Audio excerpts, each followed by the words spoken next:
મોરબીમાં પારેખ સેરિકા રાજા સ્વસ્તિક ગ્રુપ દ્વારા ગણેશ મહોત્સવમાં દર વર્ષેની જેમ આ વર્ષે શું નવી વિશેષતા છે, આવો જાણીએ મા ન્યૂઝના માધ્યમથી। Story report by Himanshu Solanki. મારું નામ છે કેયુર ચેતનભાઈ દંગી। આ મોરબીમાં ગ્રીન ચોક પારેખ શેરીમાં સ્વસ્તિક ગ્રુપ દ્વારા આ 16 વર્ષ પૂરા કરીને 17મું વર્ષ છે, જે આપણે ગણપતિનું દર વર્ષે ભવ્યથી ભવ્ય આયોજન કરતા આવી છીએ। 17મું વર્ષ છે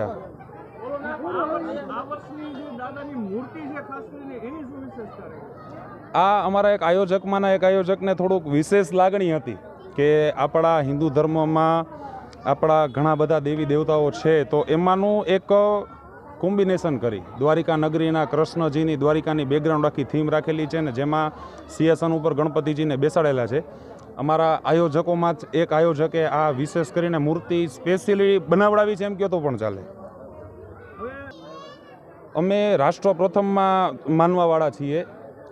અમે અહીંયા તમે આજુબાજુમાં જોશો તો no plastic, eco friendly, save the ocean, save tree, save earth, રક્તદાન અને આપણા જે બધા ક્રાંતિકારીઓ છે એની ખાસ કરીને આપણે જાણકારીઓ અને આપણી યુવા પેઢીને અત્યારના જે છોકરાઓ છે એને આપણે આ માધ્યમથી દેવા માગીએ છીએ કે આ લોકોને કોઈ ભૂલે નહીં।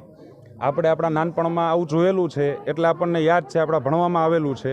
અત્યારે એ લોકોના મગજમાં સામે આવ્યા રાખશે, જેથી કરીને એને પણ આપણે એવું માની છીએ કે આપણા કરતાં પણ વધારે એ લોકોને આમાં જ્ઞાન મળે, આમાં થોડીક લાગણીથી જોડાય લોકો।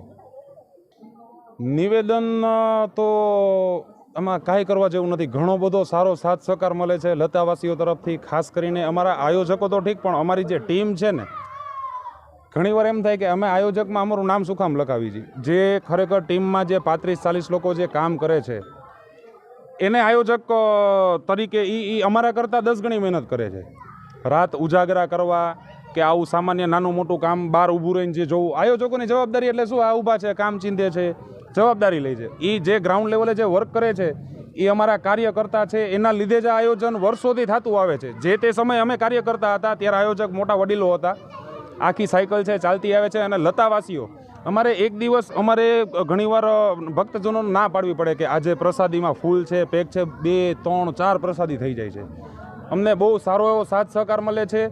શહેરીજનો ખાસ કરીને અમને આ શેરીમાંથી અને ગામમાંથી, ગ્રુપ સર્કલમાંથી બહુ સારો સપોર્ટ મળે છે। ને તમારા જેવા મીડિયા બધાએ બહુ સારું નામચીન છે, મોરબીનું પ્રેસ ઓફ ઇન્ડિયા છે, મા ન્યૂઝ છે, ચેનલ છે, અને ખરેખર આવા લોકો પણ થોડુંક અમને મદદરૂપ એમ થાય છે કે અમારા આયોજનને લોકો સુધી પહોંચાડે છે।